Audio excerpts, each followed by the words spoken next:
I think that this is just a lot of angry men who are threatened by women who are in charge of their Star Wars.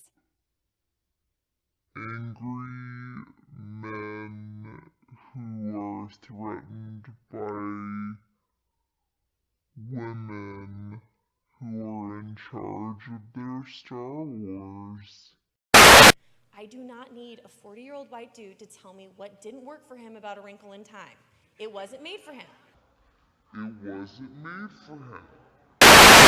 So right now there's this crazy belief that men are intimidated by, don't like, can't handle, or are just rejecting strong female characters in media. And especially when they're inserted into franchises that have been enjoyed predominantly, no, not entirely, by men.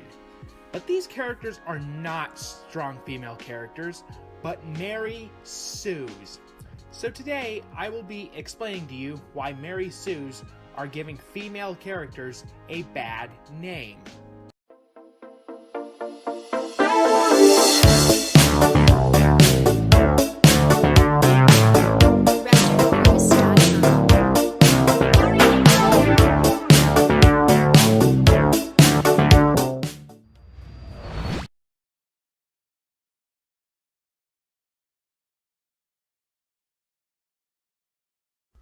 There's a lot of talk in writer and critic circles concerning the concept of the strong female character, especially in feminist discussions regarding the portrayal of women in media. Basically, the idea of a strong female character often stems from the observation that female characters are commonly underwritten side characters. Whether it's a damsel in distress for a hero to rescue, a love interest the hero wants to impress, the hero's nagging girlfriend or wife, or his overprotective mother, it's common for a female character to be a little more than a background element meant to prop up a male protagonist or to serve as a motivation for him. The notion is that these old tropes should be subverted because they're indicative of uncreative writing, because most writers are male and don't know or understand what it's like to be a woman, and therefore don't feel confident writing them. When I was taking the script around, and because it's a love story between a mother and a daughter, I remember every man I talked to who was raised with sisters or who had a daughter said, I know this, that's my wife and my daughter, or that's my sister and my mom. And guys who didn't, they said, do women fight like this? Like, no, you've never seen this, because why would you know that this is what this relationship is? But tropes exist for a reason, and sometimes you need to rely on common story elements to get the point across as concisely as possible. A character doesn't really need to have a deeper meaning to them as long as they serve the needs of the story regardless of the gender. In just about every story, characters come and go, some of them only appearing in one or two scenes. Not all of them need to be completely fleshed out. But when a story calls for a well-developed female character in a prominent role, it's absolutely necessary for them to be strong. Hence my point, there is a distinction between a strong female character and a Mary Sue. In order to write a strong female character, you would have to write them in the same thought process as you would a strong male character. To put it in simpler terms, you write them with an interesting personality, goals, flaws, strengths, weaknesses, a dramatic need, relationships, all things that are needed to make a strong male character interesting. A strong character isn't necessarily someone who's strong physically, but compelling and someone whom the audience would want to watch and know more about. Unfortunately, many writers in Hollywood these days think that for a female character to be strong, she has to be a strong, independent woman who don't need no man, and has to be stripped of all femininity, weaknesses, and personality flaws. So, to put it in simpler terms, she's a man in a woman's body, which is basically what a Mary Sue is. But before I get into this whole Mary Sue business, I want to give a couple examples of strong female characters done right. I roared, and I rampaged, and I got bloody satisfaction. The Bride, aka Beatrix Kiddo, from Kill Bill is a good example of a strong female character. Immediately after waking up from a 4-year coma, she goes on her quest for revenge on her assailant, her former lover, Bill. The bride embodies the character traits of a traditionally masculine hero. Now you're probably wondering, why are you praising the bride from Kill Bill for the same traits you're criticizing Mary Sue's for? Hear me out. In another filmmaker's hand, the bride would have been a Mary Sue. However, since the filmmaker that wrote her was Quentin Tarantino, who is known for writing brilliant characters in general, and the film came out before the advent of social justice in Hollywood, she is so much more than that. Granted, she's a virtually unstoppable killing machine who can take on entire armies single-handedly, and at one point even punches her way out of a shallow grave. But much of that can be attributed to her being part of Tarantino's cartoonishly over-the-top comic book-esque world, where people openly carry katanas on airplanes and bloodgeisters shoot out of human bodies like Old Faithful. In short, a lot of suspension of disbelief is required. And as skilled as she is, we learn that she's earned every bit of it, courtesy of a brutal, punishing training sequence with her martial arts master. And while Beatrix is far from fragile, she is not invulnerable. Her story begins when she is shot at her own wedding while pregnant, which puts her in a 4-year coma. Will, it's your ring. She is also strangled, buried alive, and beaten half to death on several occasions, and she feels every bit of it, which is what defines her, her determination. She grits her teeth and endures every sling and arrow of her bloody mission and never gives up, which is why we root for her. The bride is a tough and skilled warrior, but she is surrounded by equally tough men who can hold their own with her. In fact, the titular character Bill has her on the brink of death twice. His brother Bud outwits her with a double-barreled shotgun blast, and her master Pai Mei roughs her up mercilessly until she begs him to stop. And most interesting is how the second Kill Bill movie embraces her identity as a woman, showing how she completely changed her priorities and risked everything the moment she discovered she was pregnant, going all in on her role as a mother and a protector, no matter what the cost, which is a feminine trait, her maternal instinct. The final girl trope has given us an endless array of forgettable characters, but Nancy Thompson from A Nightmare on Elm Street isn't one of them. In the film, she is being haunted in her dreams by a psychopathic child killer who goes by the name of Freddy Krueger, who was killed by the neighborhood parents for killing their children, and now he seeks revenge on the kids of Elm Street.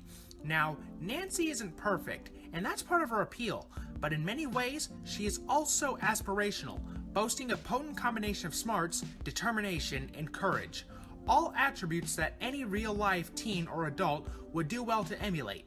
Nancy functions as the moral center of the story, not as some vacuous arbiter of conventional wisdom, but as an active protagonist who openly rebels against the skewed moral compass of her parents' generation. She doesn't go down without a fight, and since no one will listen to her, it's up to her to save herself. She's more action movie heroine than screaming victim, and she's smart and logical about the methods she employs to defeat Krueger. This is apparent, especially in the final act, where she sets booby traps for Freddy when she brings him out of the dream world and into the real world. At the end of the movie, she faces her fears and turns her back on Freddy as she informs him plainly, I take back every bit of energy I gave you. You're nothing.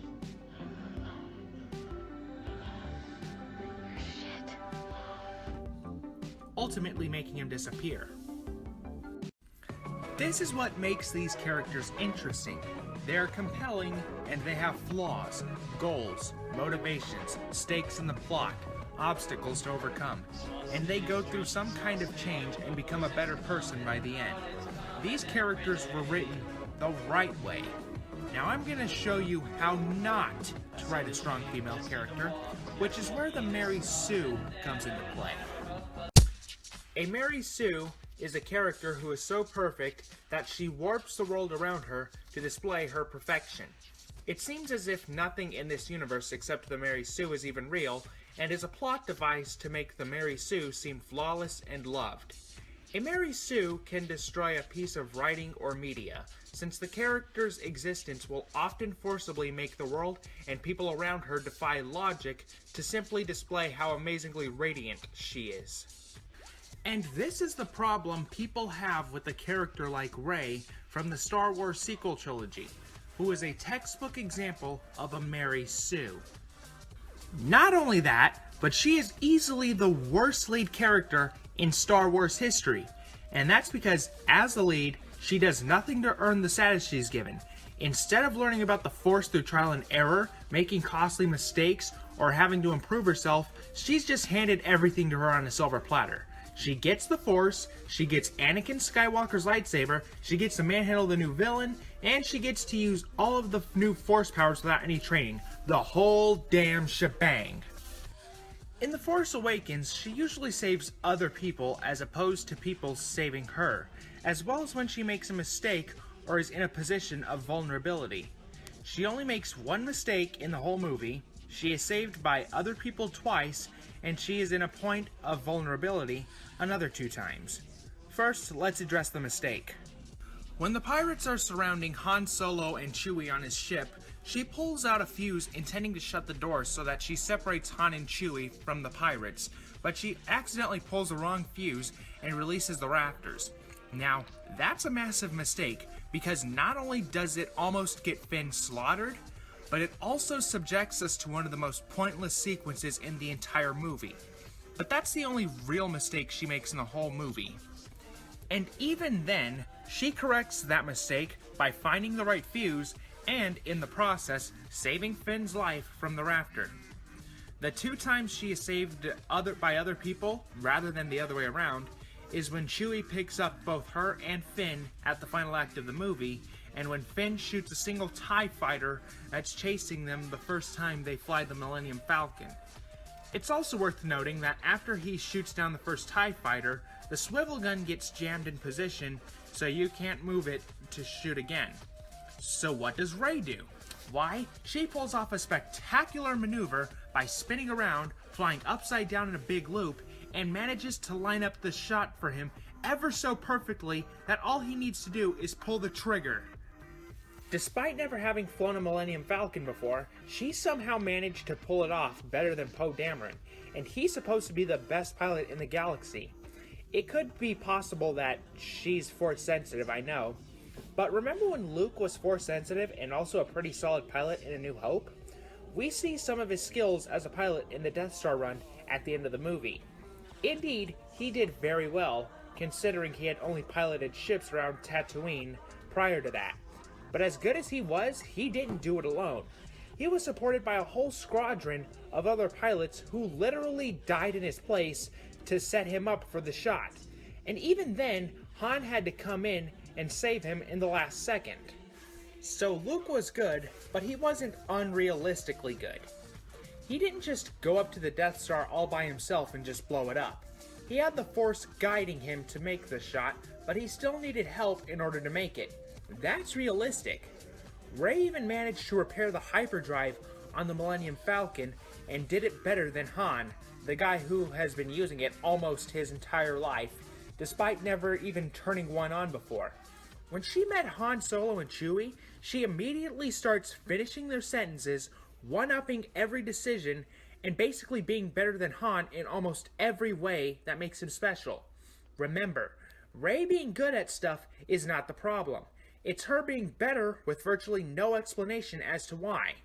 This is, once again, the textbook example of a Mary Sue. Rey? I've never flown a Millennium Falcon before, and I just knew how to do all that. Oh my gosh, man, don't hold my hand. Don't hold my hand. Oh, a second later, oh, it's okay. Really? You killed Han Solo. It's okay. Next movie. I know that you don't have to be on the dark side. You can come with me. Really? You just watched the dude kill your father figure in the last movie and now you're okay with him? What the Force telephone? Come on. Unrealistic. Let's move. Another example of a Mary Sue is Dani Ramos from the recently released Terminator Dark Fate. Now, just to clarify, I haven't seen the film, nor do I intend to, but I have heard spoilers from the film. Now, Dani is put into the same situation Sarah Connor was put into in the first Terminator movie.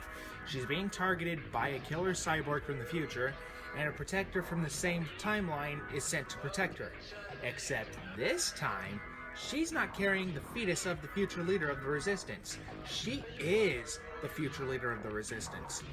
The fact that they made her a Resistance leader is absolutely absurd. She's really tiny. We're talking 5'1" here. Now, bear in mind that this is post-apocalyptic America. Only the strongest can survive. The only way she would survive is if she attached herself to a bigger or stronger person who could kill a fuck ton of people on their own. I know this is all make-believe and pretend, but the film needs to be grounded in realism to an extent, and a tiny person bordering under 5'5" surviving in this particular setting in battle no less is unrealistic and unbelievable. And just like Rey, all of Dani's feminine traits have been denigrated. In the future scene of the movie, she beats up some guys who are twice her size who are about to attack a young Grace. She also convinces another guy to back down and join her side, and she leads humanity to rise up and fight against the machines of Legion, which is basically the new Skynet. She becomes a kind of John Connor figure, but it's just not believable in any way. She began the film as a very feminine girly girl, but the future Dani is masculine, devoid of any real humanity. She's streetwise, tough, hard-boiled, dresses like a man. She's in military clothing. Her hair is very short and in cornrows. She looks exactly like a man. For all intents and purposes, it's as if she's completely transitioned. She's completely lost her innocence.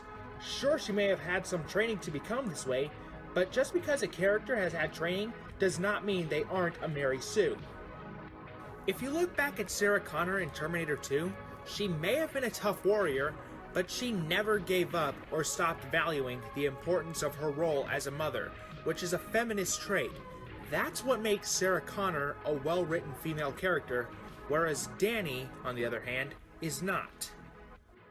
To call a Mary Sue a strong and compelling character would be an insult and a mistake. Strength comes from work, overcoming adversity, and striving to better yourself. You aren't strong when you can already do everything and just shrug it off. Having female characters who start out being strong, and then they have no faults, make no legitimate mistakes, and don't have to work for what they get is a disservice to women everywhere, and it does so much more harm for society as a whole than it does good. Telling women they need to be perfect to be considered strong is the wrong message to send to them. Strength can only come by conquering your own weakness, just like courage only comes when you're afraid. There's a current political agenda in Hollywood films to push more women in more prominent action roles, effectively replacing male archetypes, and feminine qualities are being denigrated. The mainstream media tells us that these Mary Sue characters are great role models for young women and girls, but they are not. Mary Sues are not strong. They're poorly written examples of wish fulfillment.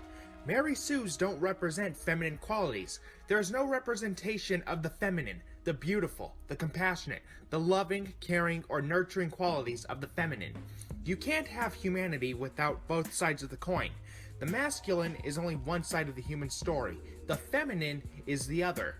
The world needs people who are feminine just as much as it needs people who are masculine. So, bottom line, if a female character is basically a man in just about every way except for looks, then why are they even female to begin with?